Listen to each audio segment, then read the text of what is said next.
So what's going on, guys? It's your boy Simon Riley, back with another video. In today's video I am going to start a new series, and that's going to be A Politician's Life, the series where I take a politician's life and talk about it in a succinct and brief way.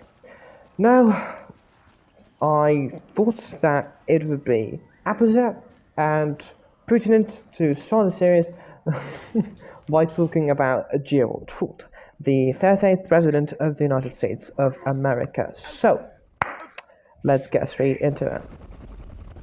I, Gerald R. Ford, do solemnly swear that I will faithfully execute the office of President of the United States. The office of President of the United States. And will, to the best of my ability. And will, to the best of my ability. Preserve, protect, and defend. Preserve, protect, and defend. The Constitution of the United States. The Constitution of the United States. So help me God. So help me God. Congratulations, Mr. President. Born Leslie Lynch King Jr. on July 14, 1913 in Omaha, Nebraska, Gerald Ford faced many challenges throughout his early life, including his parents' divorce, after which he had to move to Michigan with his mother, and after living with his mother's parents for 2 years and a half, on February 1st, 1917, his mom remarried, which led to him taking his stepfather's name, Gerald Ford. Ford attended the University of Michigan, where he played center and linebacker for the school's football team, and helped the Wolverines to 2 undefeated seasons and national titles in 1932 and 1933. In his senior year of 1934, the team suffered a steep decline and won only 1 game, but Ford was still the team's star player. Following the December 7, 1941 attack on Pearl Harbor, Ford enlisted in the Navy. He received a commission as ensign in the U.S. Naval Reserve on April 13, 1942. On April 20th, he reported for active duty to the V-5 Instructor School at Annapolis, Maryland. After 1 month of training, he went to Navy Pre-Flight School in Chapel Hill, North Carolina, where he was one of 83 instructors and taught elementary navigation skills, ordnance, gunnery, first aid, and military drill. In addition, he coached all 9 sports that were offered, but mostly swimming, boxing, and football. During the year he was at the pre-flight school, he was promoted to lieutenant junior grade on June 2nd, 1942, and to lieutenant in March 1943. Ford's journey to the presidency was anything but conventional. After a very successful career in college football and a stint in the Navy during World War II, he pursued a career in law and eventually entered politics, serving in the House of Representatives for over 2 decades.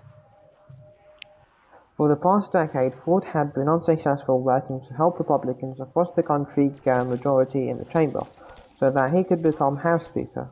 He promised his wife that he would try again in 1974, then retire in 1976. However, on October 10, 1973, Spiro Agnew resigned from the vice presidency, and according to the New York Times, Nixon sought advice from senior congressional leaders about a replacement. The advice was unanimous. House Speaker Carl Albert recalled later, "We gave Nixon no choice but Ford." Ford agreed to the nomination, telling his wife that the vice presidency would be a nice conclusion, and little did he know that it would not end there. Ford was nominated to take Agnew's position on October 12th. The first vice presidential vacancy provision of the 25th Amendment had been implemented. It is stipulated in the 25th Amendment, Section 2 says, "Whenever there is a vacancy in the office of the Vice President, the President shall nominate a Vice President who shall take office upon confirmation by a majority vote of both houses of Congress." When Richard Nixon resigned on August 9, 1974, Ford automatically assumed presidency, taking the oath of office in the East Room of the White House. This made him the only person to become the nation's chief executive without being elected to the presidency or the vice presidency.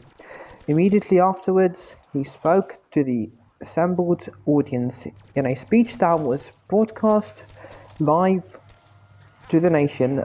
Noting the peculiarity of his position, he later declared that our long national nightmare is over.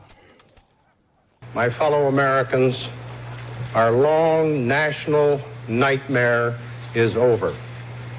Our Constitution works.